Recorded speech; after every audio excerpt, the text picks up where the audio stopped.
The title of this mini podcast is Letting Off Some Steam. I'm just letting off some steam. That's the phrase we hear from many chronic complainers. Seems to me that some of these folks are constantly steamed.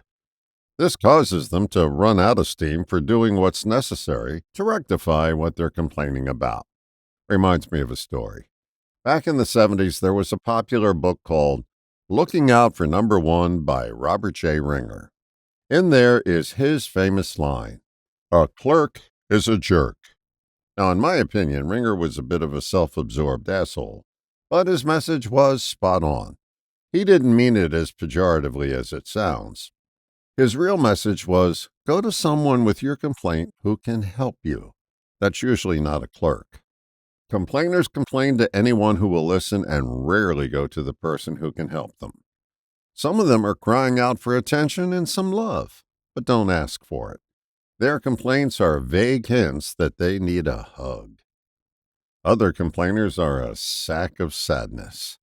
Their angry complaints sit on top of a pile of sadness that's never been addressed.